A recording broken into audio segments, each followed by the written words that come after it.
سلام آقای رونالدو، می‌خواستیم بدونیم که چی شد تصمیم گرفتیم که میان لاهیجان بعد از اون حواشی امروز صبح. خب منم سلام عرض می‌کنم خدمت شما بینندگان عزیز برنامه‌تون. ما امروز اومدیم ایران و خلاصه دیدین خودتون چه خبر شد. اصلا ما باورمون نمیشد، وروارزد بود، اصلا خندمون گرفته بود. هتل داشت آدم میومد بالا.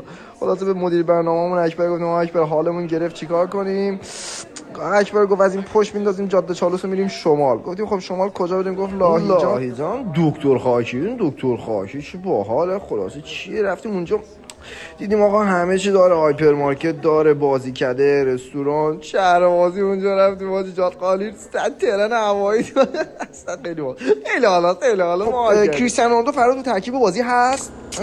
فکر نکنم داداش، حقیقتشو بخوای یه ذره شکمم خیلی پره، میدونی دلم اصلا گرفته، چون یه سینی کباب خوردم خیلی خوشمزه بود، دوغ باش زیاد خوردیم، بعد اصلا پیتزا ها اصلا عالی بود، میدونی بستنی همه چی دیدی خودت میدونی دیگه، شکمم پره. فکر نکنم فردا برام میشینم رو نیمکت بازی رو نگاه کنم. شاید موندیم اینجا، جالبه، پیشنهاد میکنم جالبه. خب آقای رونالدو خوش گذشت بهتون تو دهکده؟